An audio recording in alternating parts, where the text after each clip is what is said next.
Hi friends, இந்த வீடியோவை ஃபஸ்ட்லேருந்து லாஸ்ட் வரைக்கும் பாருங்கள். ஒரு ஹோம் ரெமெடி, அதாவது இது செஞ்சு வச்சுக்கலாம். இஞ்சியில் காரம் போட்ட ஒரு சிரப் செய்ய போகிறாங்க. இது சளி, இருமல், ஜீரணத்துக்கு எல்லாத்துக்குமே ரொம்ப நல்லது. 100 கிராம் இஞ்சியை தோல் எடுத்துகிட்டு இந்த மாதிரி இடித்து வச்சுக்கணும். பாருங்கள், அது கொஞ்சம் கொஞ்சமாக இடிக்கிறேன். பெரிய உரல் உலக்கை இருந்தால் அதில் போட்டுடுங்க. மிக்சியில் போடுறதா இருந்தால் விட்டு விட்டு இயக்கி லேசாக செதைச்சிக்கோங்க. நைஸாக அரைக்காதீங்க. இந்த மாதிரி இருந்தால் தான் இது நல்லாயிருக்கும்.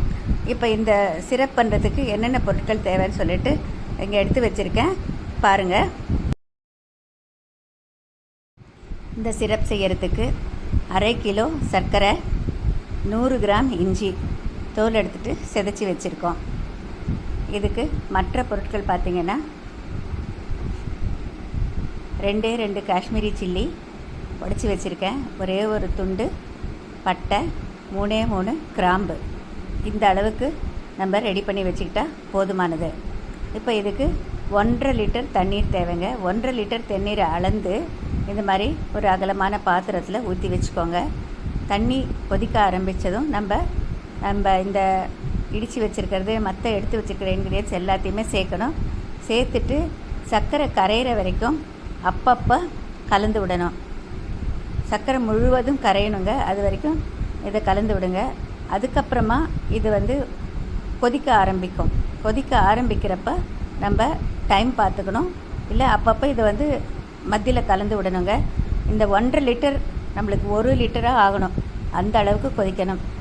இப்போ ஒரு 20-25 நிமிஷம் ஆனாக்கா ஓரளவுக்கு நிறம் மாறுங்க. இப்போ பாருங்கள், ஒரு ஸ்டெடி கொதிக்க ஆரம்பிச்சிடுச்சு. இந்த ஸ்டேஜில் இருந்து கொஞ்சம் டைம் பார்த்துக்கிட்டாலும் பரவாயில்ல. அப்பப்போ கலந்து விடுங்க. கொஞ்சம் நேரம் கழித்து பார்த்திங்கன்னா கொஞ்சம் லேசாக நிறம் மாறி இருக்கும். இன்னும் கொஞ்சம் நேரம் கொதிக்க பார்த்திங்கன்னா இன்னும் கொஞ்சம் அடர்ந்த நிறம் வரும். கொஞ்சம் டார்க் கலராக வரும். இப்போ இது கிட்டத்தட்ட 20-25 நிமிஷம் ஆயிருக்குங்க. இந்த அளவுக்கு வந்திருக்கு. இன்னும் கொஞ்சம் வரணும். அதாவது பாகு வரக்கூடாது, ஆனால் அந்த நல்ல நிறம் வரணும். நம்மளுக்கு பார்த்தாலே தெரியும். 1.5 லிட்டர் 1 லிட்டர் ஆகிற அளவுக்கு நம்ம கொதிக்க வைக்கணும். இப்போ இது பாருங்கள், நல்லா 1 லிட்டர் ஆகிற அளவுக்கு வந்துருச்சு. ஆஃப் பண்ணிவிட்டேன். இப்போ மூடி வச்சுட்டேன். இப்போது மறுநாள் காலையில் இந்த மூடியை திறக்கணும். மூடியை திறந்து பார்த்திங்கன்னா, அதாவது கிட்டத்தட்ட ஒரு 12 மணி நேரம் இல்லைன்னா 15 மணி நேரம் கூட வைக்கலாங்க. ஒரு நாள் முழுவதும் கூட வைக்கலாம், தவறு ஒன்றும் இல்லை. அந்த இஞ்சியில் இருக்கிற அந்த ஃப்ளேவர் இறங்கியிருக்கும், அந்த மிளகாயினுடைய காரம் இறங்கியிருக்கும், எல்லாமே இறங்கியிருக்கும். இப்போ அதுக்கு பிறகு நம்ம என்ன பண்ணோம்னாக்கா, ஒரு வடிகட்டும் கரண்டி எடுத்துக்கோங்க. வலைக்கரண்டி. நம்ம வீட்டில் சூப் வடிகட்டுறதுக்கு வச்சுருப்போம் இல்லையா, அந்த மாதிரி மெட்டல் வடிகரண்டி இருந்தாலும் பரவாயில்ல, இல்லைன்னா பிளாஸ்டிக்காக இருந்தாலும் பரவாயில்லைங்க. ரொம்ப ஃபைன் மெஷ் வேணுங்கிற அவசியம் இல்லை. இப்போ இதில் நம்ம வடிகட்டணும். கையில் போட்டு பிழியாதீங்க, ஏன்னா ரொம்ப நாளைக்கு நிற்காது. அப்படி இருந்தாக்க ஒரு கரண்டியை வச்சு நம்ம நல்லா ப்ரெஸ் பண்ணி அதில் எல்லாம் பூரா இறங்கணும். இறங்கிய பிறகு அந்த மேலே இருக்கிற சக்கையை தூக்கி போட்டுருங்க. இந்த கீழே இருக்கிற சிரப்பு, நம்ம எந்த கிண்ணம் எடுக்கிறோமோ அந்த கிண்ணத்தில் கூட ஈரம் இருக்கக்கூடாது. அது ரொம்ப ரொம்ப முக்கியங்க. அதுக்கு பிறகு இந்த அளவு சிரப்புக்கு ஒரே ஒரு எலுமிச்சைப்பழம் தான் தேவை. இப்போ அது 2 கட் பண்ணிவிட்டு பிழியிறேன். இப்போ இதை பிழிஞ்சிட்டு 2 மூடியும் பிழிஞ்சிக்கலாம். ரொம்ப சின்னதாக இருந்தால் நீங்கள் 2 கூட பிழிஞ்சிக்கலாம். 2 பாகத்தையும் நம்ம பிழிஞ்ச பிறகு இது நல்ல ஒரு கரண்டியால் கலந்து விட்டுருங்க. கரண்டியில் கூட ஈரம் இருக்கக்கூடாது, அது ரொம்ப முக்கியம். இப்போ இது நல்லா மிக்ஸ் பண்ணி வச்சுட்டேங்க. இப்போ இதுக்கு நம்ம ஒரு உலர்ந்த பாட்டில் தேவை. அந்த பாட்டிலில் ஈரத்தன்மை எதுவும் இருக்கக்கூடாதுங்க. வேறுனா வெயிலில் வச்சு எடுத்துக்குவாங்க, கழுவிட்டு. கண்ணாடி பாட்டில் இருந்தால் தான் ரொம்ப ரொம்ப இதுக்கு இம்பார்ட்டண்ட்டுங்க. பிளாஸ்டிக்கோ இல்லை வேறு எதுலேயோ மெட்டல்லையோ ஊற்றி வைக்கக்கூடாது.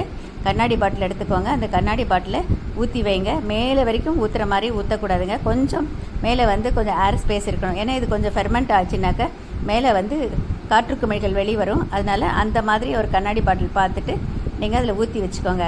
இது சர்விங் சைஸ்ன்னு பார்த்தீங்கன்னா, நம்மளுக்கு சளி, இருமல், நம்ம தொண்டையில் கரகரப்பு, தொண்டையில் ரொம்ப இரிட்டேஷன் இல்லை அஜீரணம் இதுக்காதுனாக்க சின்ன ஒரு கப் எடுத்துக்கோங்க. 15 ml கொடுத்தா போதுமானது. கொஞ்சம் நாக்கில் சுருன்னு வரைக்குங்க. ஏன்னா அதுக்கு தான் அந்த வெளிநாட்டில் ஜிஞ்சர் வைனுன்னு இதுக்கு சொல்லுவாங்க. இது நம்ம நாக்கில் படுற மாதிரி வாயில் வச்சுட்டு கொஞ்சம் நேரம் கழித்து அப்படியே முழுங்கணும். அப்போ தான் நம்ம தொண்டையில் இருக்கிற இந்த சளியெல்லாம் இறங்கும். நம்மளுக்கு அஜீரணமாக இருந்தால் இதை கொஞ்சமாக குடிச்சிங்கனாக்க நல்லா ஜீரணமாகுங்க. நல்லா பசி எடுக்கும். குழந்தைங்களுக்கு கூட கொடுக்கலாம், யாருக்கு வேணால் இதை கொடுக்கலாம். இதை குளிர்சாதன பெட்டியில் வைக்கணும் அப்படிங்கிற அவசியம் இல்லைங்க. வெளியிலே வச்சுருக்கலாம். அதனால தான் மேலே கொஞ்சம் ஸ்பேஸ் இருக்கிற மாதிரி வைக்க சொல்லியிருக்கேன். இது ஃபெர்மெண்ட் ஆகிறப்ப கொஞ்சம் கேஸ் ரிலீஸ் ஆகும். அதை பற்றி தப்புன்னு இல்லை. அந்த மாதிரி இருந்தால் இன்னும் கொஞ்சம் நல்லா டேஸ்டியாக இருக்கும். 6 மாதம் வரைக்கும் வச்சுருக்கலாம். இது வெளியிலே வச்சுருந்தா கூட கெடாதுங்க. எந்த விதமான ப்ரிசர்வேட்டிவ் எதுவுமே நம்மளுக்கு தேவையில்லைங்க. ரொம்ப நல்லாயிருக்கும். ட்ரை பண்ணி பாருங்கள்.